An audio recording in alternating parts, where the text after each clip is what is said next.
Hello students, जैसे कि हम चैप्टर पढ़ रहे हैं, चैप्टर 3 ह्यूमन रिप्रोडक्शन। आज का हमारा टॉपिक है स्ट्रक्चर ऑफ ओवम। तो ये ओवम का स्ट्रक्चर बना हुआ है आपके सामने।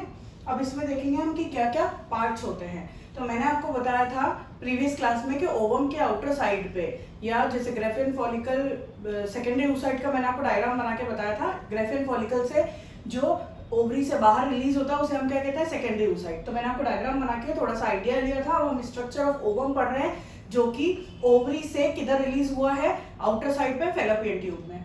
तो अब ये क्या है आपका ओवम। ओवम के अंदर दो लेयर्स होती है आउटर साइड पे। तो ये वाली जो लेयर है इसे हम कह रहे हैं कोरोना रेडिएटा।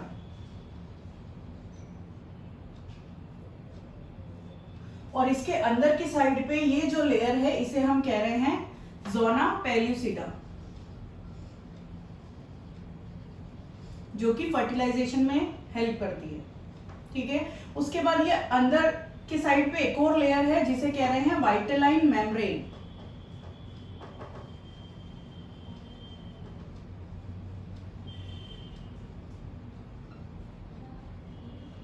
ये वाइटेलाइन मेम्ब्रेन एंट्री और एग्जिट, ओवम में कुछ भी एंट्री और एग्जिट में हेल्प करती है। उसके बाद अंदर ये जो फ्लूइड फील्ड है उसे कह रहे हैं ऊप्लाज्म। ये है ऊप्लाज्म। फिर ये है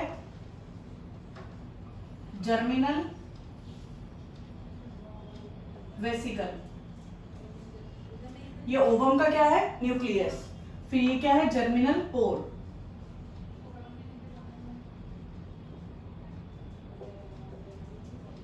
इसके अंदर क्या फिल्ड रहता है, जो क्रोमोसोमल मटेरियल है ओवम का वो सारा इस जर्मिनल वेसिकल में फिल्ड रहता है। तो ये हो गया आपका ओवम का स्ट्रक्चर। ये जो कोरोना रेडिएटा है, ये आउटर जो लेयर है वो है जोना पेल्यूसिडा। जो स्पर्म जैसे ही इस जोना पेल्यूसिडा में एंटर करता है, वैसे ही ये एक स्पर्म के एंटर करने के बाद दूसरे स्पर्म्स की जो है वो एंट्री को ब्लॉक कर देता है, जोना पेल्यूसिडा। ठीक है, उसके बाद ये है एक जर्मिनल, ये है वाइटेलाइन मेम्ब्रेन। ये वाइटेलाइन मेम्ब्रेन जिसके अंदर क्या फिल्ड हुआ है, ऊप्लाज्म, जिसके अंदर बहुत सारे प्रोटीन वगैरह न्यूट्रिटिव मीडियम है एक तरह से।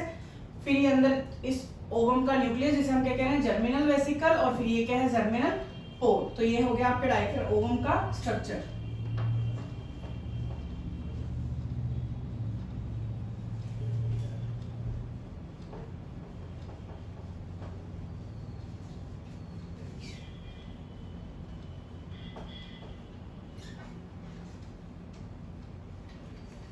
नेक्स्ट टॉपिक हम पढ़ रहे हैं मेंस्ट्रुएशन साइकिल।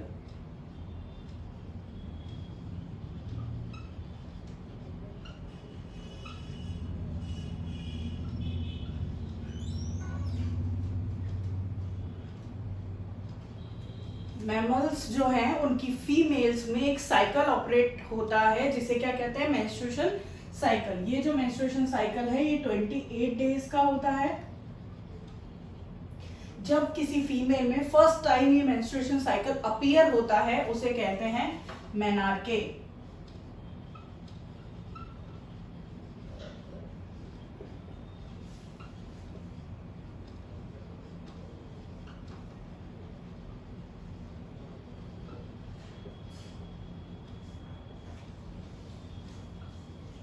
फीमेल्स में यूजुअली प्यूबर्टी की एज में ये मेंस्ट्रुएशन साइकिल स्टार्ट होता है।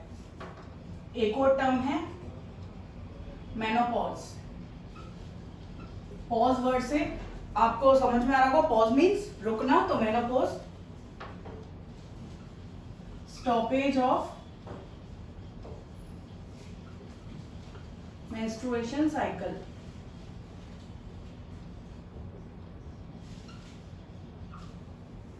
ठीक है, किसी भी फीमेल में आजकल तो और जल्दी मेंस्ट्रुएशन साइकिल अपीयर होने लग गया। 12-13 की एज में अप्रोक्स जो है वो मेंस्ट्रुएशन साइकिल यानी मेनार्के जो है वो स्टार्ट हो जाता है, किसमें, किसी भी फीमेल में। और ये जो मेनोपॉज की एज होती है वो होती है 45 से 50 के बीच में।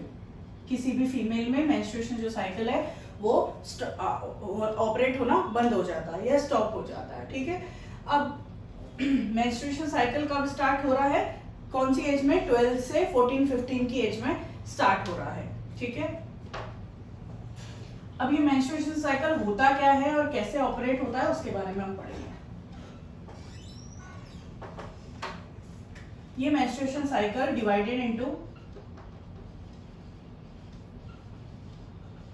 4 phases.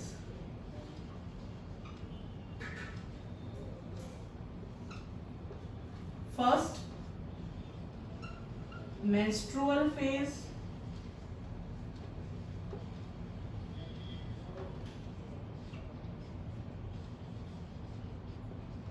Follicular phase.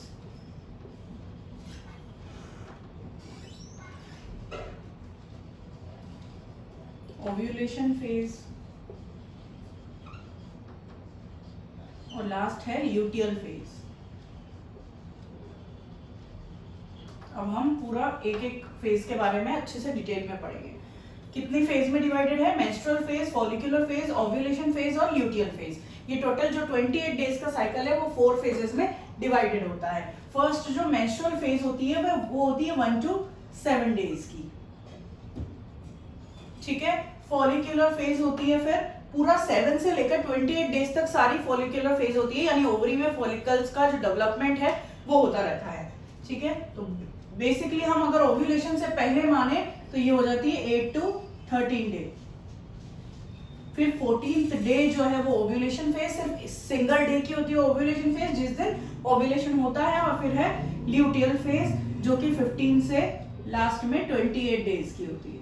इस तरह से ये जो साइकिल है 4 फेजेस में बटा हुआ होता है। अब हम सिंगल सिंगल फेज के बारे में पढ़ेंगे।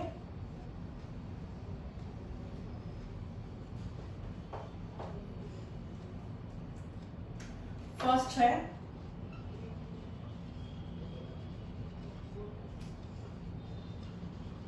मेंस्ट्रुअल फेज, जो कि अभी मैंने आपको बताया 1 to 7 डेज की होती है। जब ये जो फेज है 1 to 7 डेज की होती है, इसमें क्या होता है,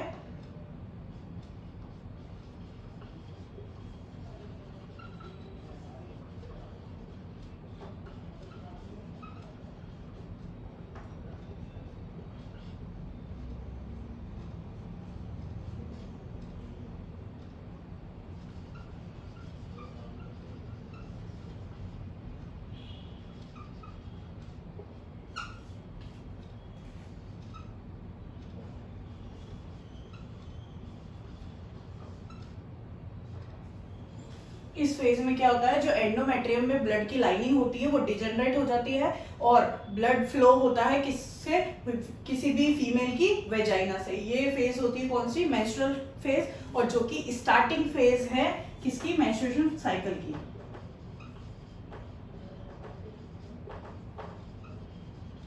ठीक है। इसमें क्या होता है, ब्लड फ्लो होता है वेजाइना से, ठीक है। क्यों होता है ब्लड फ्लो, तो एंडोमेट्रियम की जो लाइनिंग है वो लाइनिंग डिसइंटीग्रेट हो जाती है, डिस्टर्ब हो जाती है और ब्लड जो है वो रिलीज होने लगता है। नेक्स्ट फेज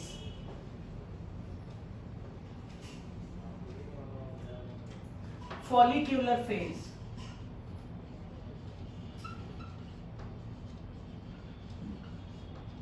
सेकंड जो है आपकी फॉलिक्यूलर फेज है।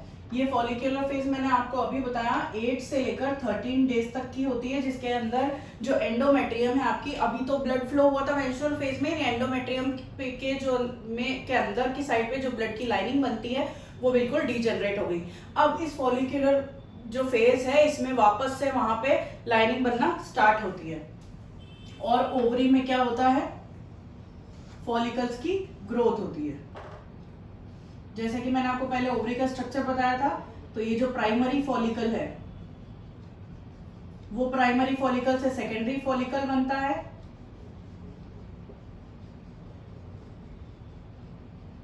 सेकेंडरी फॉलिकल से टर्शरी फॉलिकल बनता है,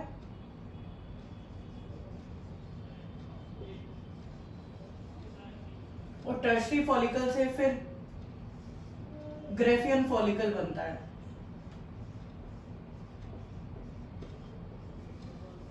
जिसके अंदर क्या प्रेजेंट होता है, सेकेंडरी oocyte। ये ग्रेफियन फॉलिकल बनने तक की जो फेज है इसे कहते हैं फॉलिक्यूलर फेज। कौन सी फेज है ये, फॉलिक्यूलर फेज। फॉलिक्यूलर फेज में क्या होता है कि फॉलिक्यूलर ग्रोथ होती है 8 से 13 डेज की, और इसमें क्या होता है, फॉलिक्यूलर ग्रोथ।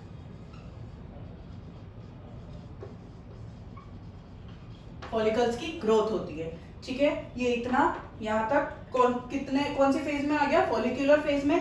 कहीं कहीं पे किसी किसी बुक्स में ऐसा होता है कि पूरे मेंस्ट्रुएशन साइकिल को 3 फेजेस में डिवाइड किया होता है, यानी जो ओव्यूलेटरी फेज है या ओव्यूलेशन फेज है उसको फॉलिक्यूलर फेज में ही काउंट किया जाता है, लेकिन अपन इसको अलग से पढ़ेंगे। तो नेक्स्ट फेज के बारे में हम पढ़ रहे हैं, कौन सी है, ओव्यूलेशन।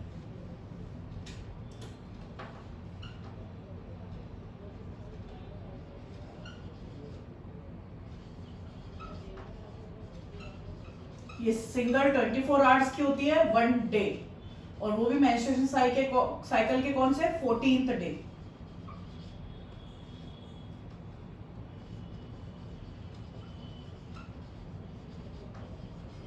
मैंने आपको बताया था अभी हम ओवम नहीं कहेंगे, तो यहाँ पे क्या प्रेजेंट है, सेकेंडरी oocyte, वो रिलीज हो जाएगा कहाँ, ओवरी से बाहर।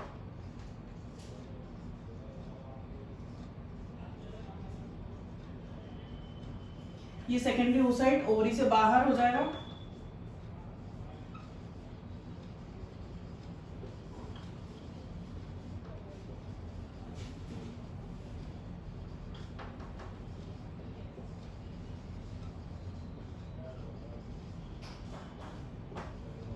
ओवरी से बाहर रिलीज होने के बाद इस जो ओवम है, ये जो ओवम कह सकते हैं हम, या हम कहेंगे सेकेंडरी oocyte, क्योंकि ओवम मैंने आपको बताया हम बाद में कहेंगे।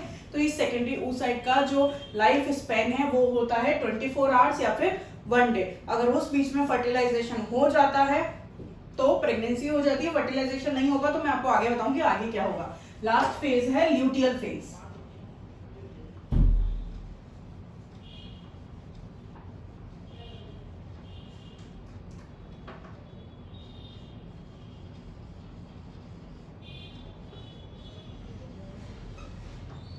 ल्यूटियल फेज में सबसे पहले क्या होता है, फॉर्मेशन ऑफ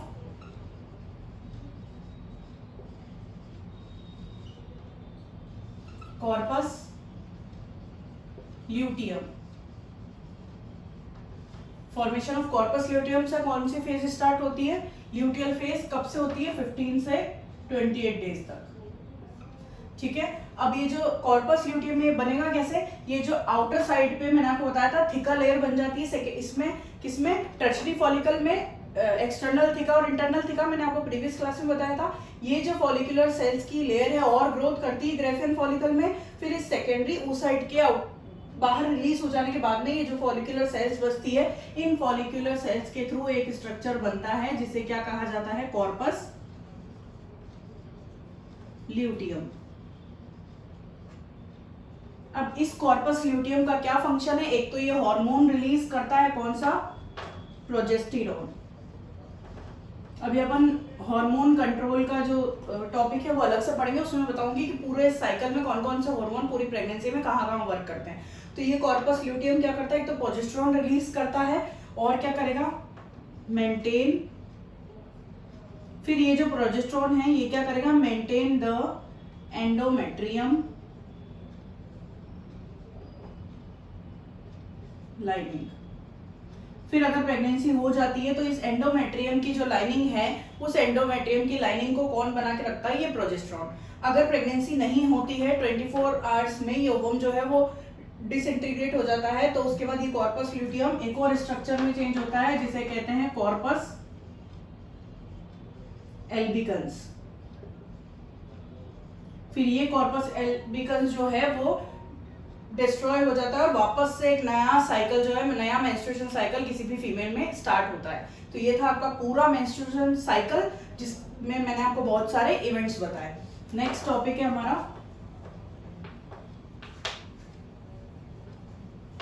हार्मोनल एक्शन।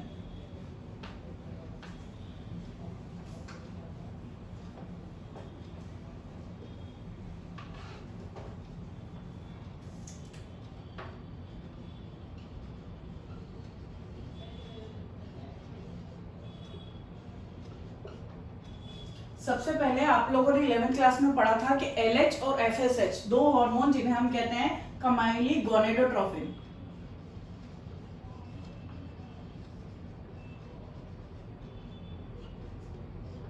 कौन कौन से हैं, LH और FSH। Full form luteinizing hormone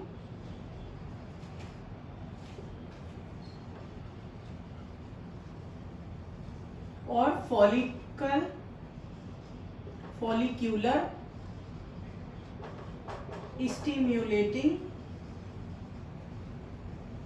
hormone. ये दो हार्मोन जो हैं वो कहां से रिलीज होते हैं? एंटीरियर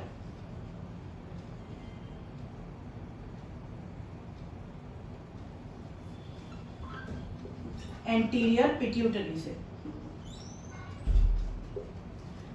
ये दोनों हार्मोन रिलीज होते हैं कौन से? LH और FSH। ये हार्मोन रिलीज होने के बाद आगे क्या होता है वो देखते हैं अपन।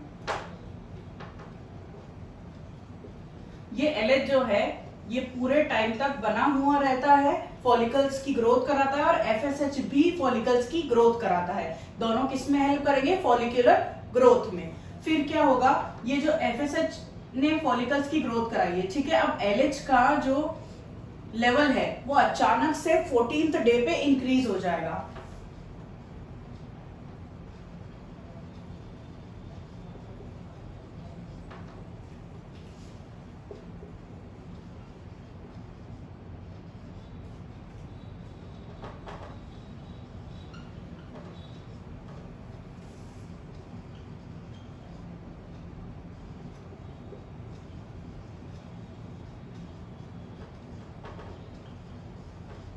जिसे क्या कहते हैं? LH search. क्योंकि LH का लेवल बढ़ता क्यों है? क्योंकि ये क्या करवाएगा? ओव्यूलेशन। क्या करवाएगा? ओव्यूलेशन। ये LH हार्मोन की वजह से ही क्या होता है? ओव्यूलेशन। इसी वजह से इसे क्या कहा जाता है? इस स्टेज को LH सर्च, ठीक है। और ये हार्मोन क्या करते हैं?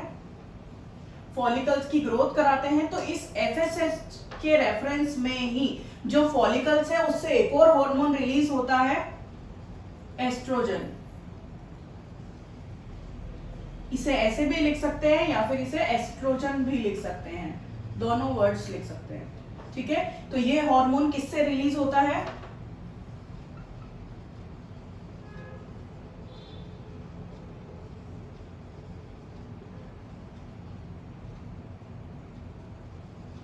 जो फॉलिकुलर ग्रोथ कराई थी FSH ने, यानी जो प्राइमरी फॉलिकल से ग्रेफिन फॉलिकल तक खूब सारे फॉलिकल्स का फॉर्मेशन हुआ है, या बेसिकली अपन अगर कहें तो ग्रेफिन फॉलिकल से कौन सा हार्मोन रिलीज होता है? एस्ट्रोजन। कौन सा होता है? एस्ट्रोजन। ये एस्ट्रोजन हार्मोन एक तो क्या करेगा? ओव्यूलेशन में हेल्प करेगा। क्या करेगा? एस्ट्रोजन हार्मोन ओव्यूलेशन में हेल्प करेगा। और क्या करेगा? कॉर्पस ल्यूटियम से एक और हार्मोन रिलीज करवाएगा। फिर जो कॉर्पस ल्यूटियम बना है उससे हार्मोन रिलीज होता है प्रोजेस्टेरोन। अब हमारे पास दो हार्मोन हो गए, एक तो एस्ट्रोजन और एक प्रोजेस्टेरोन, जो कि फीमेल सेक्स हार्मोन्स होते हैं। ये एस्ट्रोजन एक फीमेल में जितने भी सेकेंडरी सेक्सुअल कैरेक्टरिस्टिक्स होते हैं, यानी फॉर्मेशन ऑफ हेयर, जो प्यूबिक हेयर्स है वो, और जो गर्ल्स के अंदर ब्रेस्ट का डेवलपमेंट है वो सब इस हार्मोन के रेफरेंस में होता है। आपने 11th में भी पढ़ा था। और ये हार्मोन क्या करता है? जो एंडोमेट्रियम के अंदर जो लाइनिंग डेवलप हो रही है ब्लड की, उस लाइनिंग की ग्रोथ करवाता है।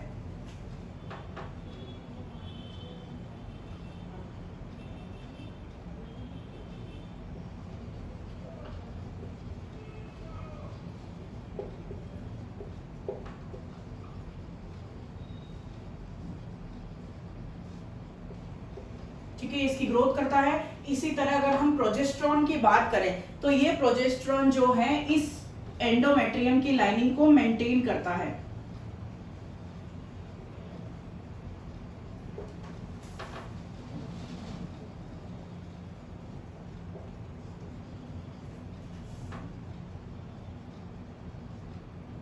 ग्रोथ किसने करवाई? एस्ट्रोजन ने। फिर कॉर्पस ल्यूटियम से क्या रिलीज हुआ? प्रोजेस्टेरोन। इस प्रोजेस्टेरोन ने क्या करवाया? एंडोमेट्रियम की लाइनिंग को बनाए रखा, यानी उसको मेंटेन रखा। क्योंकि ये कॉर्पस ल्यूटियम जब प्रेगनेंसी हो जाती है तो ये जो कॉर्पस ल्यूटियम का स्ट्रक्चर है, मैंने अभी आपको ओवरी में बताया था, वो स्ट्रक्चर पूरे 9 मंथ्स के पीरियड में बना हुआ रहता है। तो पूरे 9 मंथ्स के पीरियड में जब ये बना हुआ रहता है तो एंडोमेट्रियम की लाइनिंग की भी रिक्वायरमेंट रहती है, क्योंकि एंडोमेट्रियम की लाइनिंग में ही एम्ब्रियो का क्या होता है? इम्प्लांटेशन। इसी वजह से ये जो प्रोजेस्टेरोन हार्मोन है वो हेल्प करता है एंडोमेट्रियम की लाइनिंग को मेंटेन करने में। और वो मेंटेन क्यों करनी पड़ती है? क्योंकि एम्ब्रियो का इम्प्लांटेशन होगा, फिर उसे ग्रो करवाने के लिए ये एंडोमेट्रियम की लाइनिंग की रिक्वायरमेंट होती है। तो मैंने आपको प्रोजेस्टेरोन और एस्ट्रोजन के फंक्शन बता दिए, मैंने आपको LH और FSH के फंक्शन भी बता दिए। ये था आपका पूरा हार्मोनल कंट्रोल कि कैसे मेंस्ट्रुएशन साइकिल के दौरान जो ये हार्मोन्स है गोनेडोट्रोफिन्स ये फंक्शन करते हैं।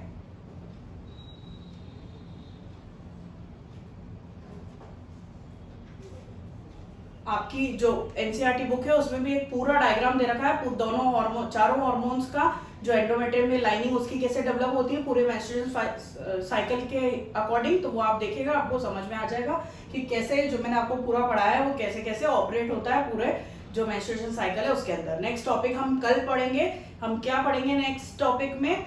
मेंस्ट्रुएशन साइकिल तक हमने आज पढ़ लिया, कल हम पढ़ेंगे फर्टिलाइजेशन। तो फर्टिलाइजेशन क्या होता है और कैसे होता है उसके बारे में हम पढ़ेंगे कल।